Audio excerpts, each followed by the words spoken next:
Hi hello, मैं पंकज कुमार आपको स्वागत करता हूँ आपका अपना चैनल सीपीके मैथ्स पर। और आज हम देखने वाले हैं हिंदी के 50 ऐसे ऑब्जेक्टिव जो बहुत ही इंपॉर्टेंट है। तो चलिए इस ऑब्जेक्टिव को शुरू करते हैं। ऑब्जेक्टिव हम लोगों का है, पहला ऑब्जेक्टिव है कि बाल कृष्ण भट्ट किस काल के रचनाकार है। आदिकाल, भक्ति काल, रीतिकाल, आधुनिक काल। बाल कृष्ण किस काल के रचनाकार है, तो बाल कृष्ण जो है आधुनिक काल के रचनाकार है। अगला क्वेश्चन हमारे पास है, उसने कहा था किस वर्ष की रचना है। उसने कहा था किस वर्ष की रचना है। उसने कहा था 1915 का, 1920 का, 1922 का, 1925 का।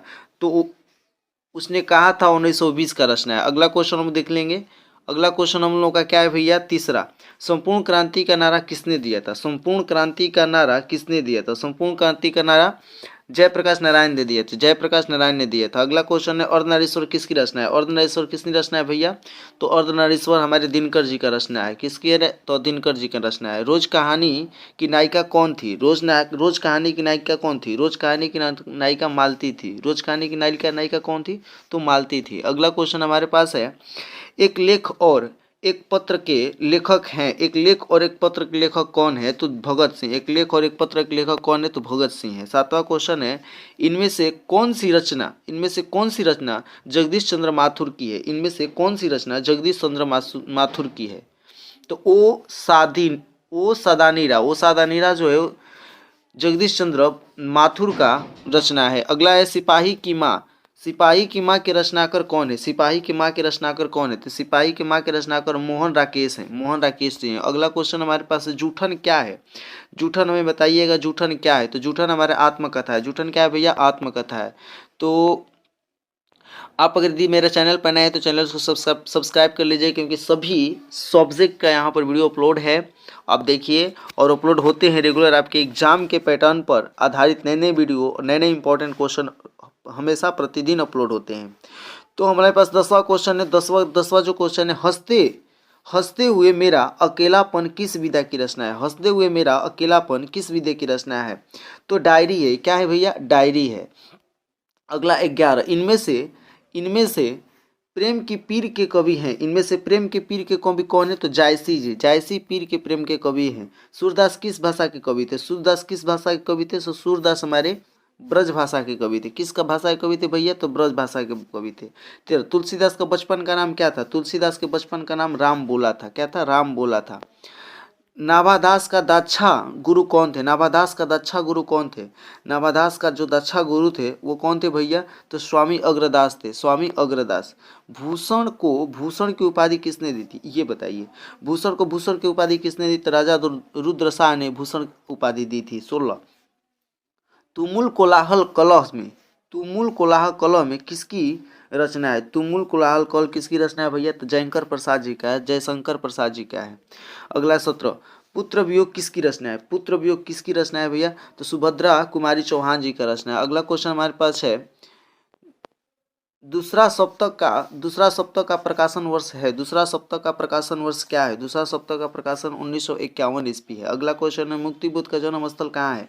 मुक्ति बुद्ध का जन्म मध्य प्रदेश। मुक्ति बुद्ध का जन्म स्थल कहाँ है, तो मध्य प्रदेश। विश्वा कह रहा है, अधिनायक किस कवि की रचना है। अधिनायक किस कवि की रचना है, रघुवर सहाय का रचना है। रघुवर सहाय की रचना है। वार्तालाप की संधि विच्छेद क्या है। वार्तालाप की संधि विच्छेद क्या है भैया, तो वार्ता जोड़ अलाप। वार्ता जोड़ अलाप। नायक की संधि विच्छेद क्या है, यही बताइए। नायक की संधि विच्छेद क्या है, तो ने जोड़ अक नायक। अवशेषण का संधि विच्छेद क्या होगा। अवशेषण का संधि विच्छेद क्या होगा भाई, तो अवशेषण का अनु जोड़ एसर। उद्गम का संधि विच्छेद उत जोड़ गम। उद्गम का संधि विच्छेद क्या होगा, तो उद्गम का संधि विच्छेद होगा उत जोड़ गम।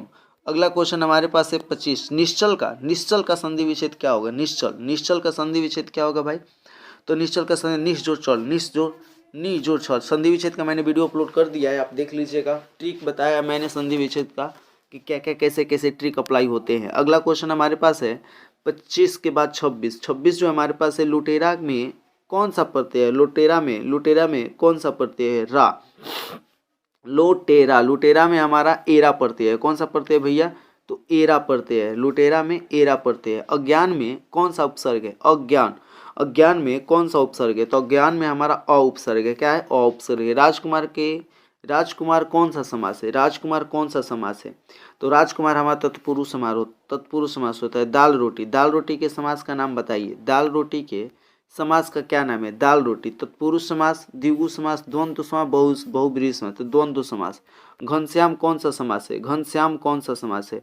तो घर्मशान जो हमारा होता है वो कर्मधारय समास है। कर्म पर आधारित जो समास होता है उसे कर्मधारय समास कहते हैं। एक थी कह रहा है चौराहा, चौराहा कौन सा समास है?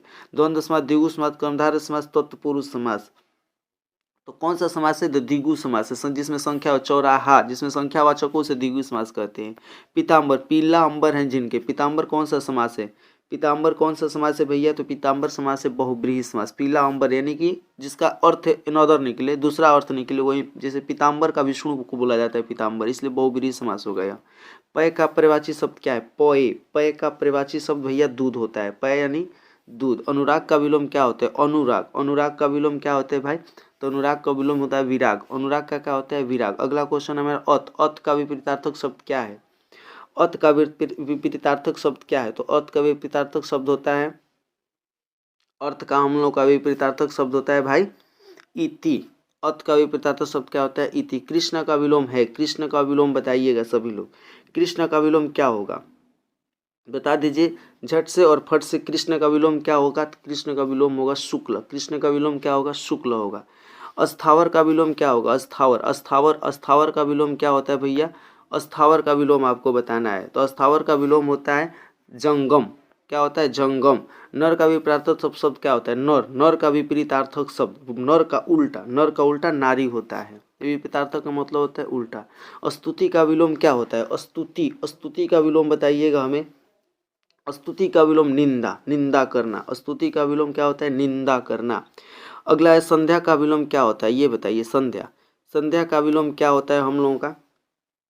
तो संध्या का विलोम होता है प्रातः। संध्या का विलोम होता है शिव का उपासक कहलाता है। शिव का उपासक क्या कहलाता है? शिव का उपासक कहलाता है भैया शैव कहलाता है। शिव का उपासक शैव कहलाता है। अपने पैरों पर खड़ा होना मुहावरे का अर्थ क्या है? अपने पैरों पर खड़ा होने मुहावरे का अर्थ स्वावलंबी होना।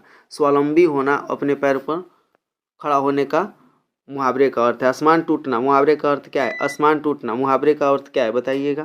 तो अचानक मुसीबत में आना। आसमान टूटना, अचानक मुसीबत में आ जाना। घाट घाट का पानी पीना, बताइए मुहावरे का अर्थ क्या है? घाट घाट का पानी पियो। हर कोई बोलता है कि घाट घाट का पानी पी क्या राइट बड़े, बताओ। ऐसे करके भोजपुरिया में सब बोलता है। तो बताइए बहुत अनुभवी होना, बहुत अनुभवी होना, इसका मतलब ये होता है वो सब कुछ जानता है, हर घाट का पानी पी कर आया है, उसका मतलब यह। त्राही त्राही करना मुहावरे का क्या अर्थ है? त्राही त्राही करना, त्राही त्राही करना, बहुत दुखी, रोना, क्रोध करना, नाराज करना। त्राही त्राही का बता दीजिए क्या होगा भैया? तो बहुत दुखी होना। त्राहिमाम ऐसा आप लोग पढ़े और देखे होंगे महाभारत, विष्णु पुराण, बाकी सारे धारावाहिकों में सारे देखने को मिलता है। स्वर्ण का विशेषण क्या होता है? स्वर्ण का विशेषण क्या होता है? तो स्वर्ण का विशेषण स्वर्णिम होता है। जगत का विशेषण क्या होता है? जगत का विशेषण जो होता है वो होता है हम लोगों का, जगत का विशेषण जगदीश होता है। क्या होता है? जगदीश होता है। दिन का विशेषण क्या होता है भैया? दिन का विशेषण जो हम लोग का होता है दैनिक होता है। क्या होता है? दैनिक होता है। अगला क्वेश्चन हमारा 49 जो है अरणय का समानार्थी यानी पर्यायवाची समानार्थ या पर्यायवाची शब्द अरणय का पर्यायवाची शब्द विपिन होगा। क्या होगा भाई? तो विपिन होगा। अगला क्वेश्चन हमारे पास है 50 तलवार शब्द का विलोम शब्द क्या होता है? तलवार का विलोम होता है सहायक। तो ये 50 क्वेश्चन आपके लिए हिंदी के बहुत ही इंपॉर्टेंट क्वेश्चन थे। और ऐसे ही क्वेश्चन पाने के लिए इस चैनल को सब्सक्राइब करके रखिए और इस वीडियो को यदि अच्छा लगे तो लाइक कर लीजिए। मिलते हैं आपसे अगले वीडियो में, तब तक के बाय, बेस्ट ऑफ लक, जय हिंद।